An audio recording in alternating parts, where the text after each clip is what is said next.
Bismillah ar-Rahman ar-Rahim. Je rappelle ce qu'on a vu la dernière fois. Donc, j'ai dit que pour l'incertitude élargie, on prend soit 2 ou 3 et on multiplie par l'incertitude composée. Donc, l'incertitude élargie est égale à l'incertitude composée multipliée par 2 avec un niveau de confiance de 95% ou bien à k est égal à 3 lorsque le niveau de confiance est de 99%. Mais il y a une autre méthode pour déterminer le cas, c'est l'origine. Ici, on se base sur la loi normale.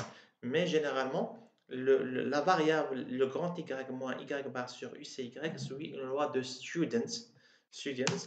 Et par conséquent, le cas, on peut le détecter à travers la table de students avec des niveaux ou bien des degrés de liberté en fonction du degré de liberté, en fonction du niveau de confiance.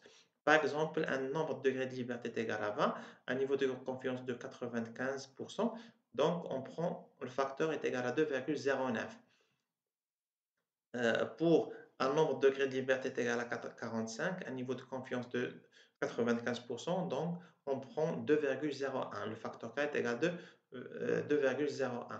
Donc soit on utilise la méthode simple qui est K est égal à 2 ou bien K est égal à 3, ou bien on utilise le tableau des students. Le niveau de confiance, ou bien le degré de liberté est utilisé par la méthode et elle est calculée à travers la méthode de Wesch-Ster-Twiets avec mu-i, soit elle est incertitude type A, soit incertitude type B.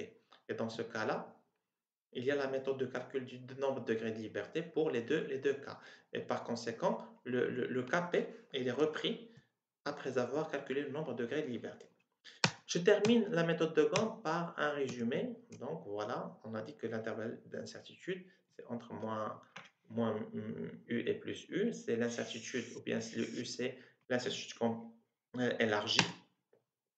Premièrement, il faut définir le mesurant, analyser le processus de mesure, établir le modèle mathématique. C'est le f est égal à f fois f, c'est une fonction de plusieurs grandeurs de x1 jusqu'à xn.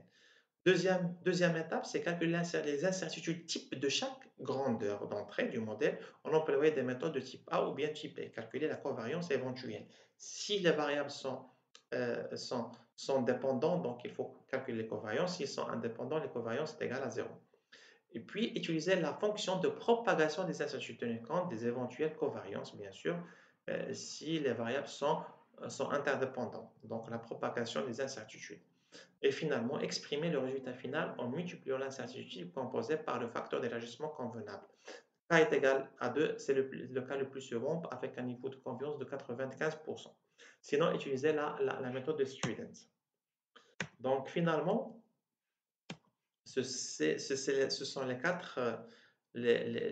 quatre principales étapes pour faire la méthode du GOM.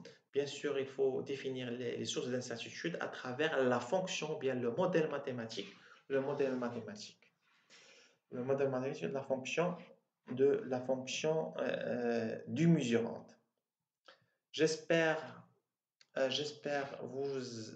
que je vous ai bien expliqué la méthode du GOM, qui est une méthode un petit peu compliquée, mais c'est la méthode de référence pour la mesure ou bien le calcul d'incertitude. Sinon, si on n'arrive pas à appliquer la méthode de GOM, il y a d'autres alternatives que la méthode statistique, comme la norme 5725, qu'on va expliquer par la suite. Donc, si vous avez des questions, n'hésitez pas à m'envoyer des emails ou bien des commentaires pour euh, puis-je vous répondre. Merci beaucoup.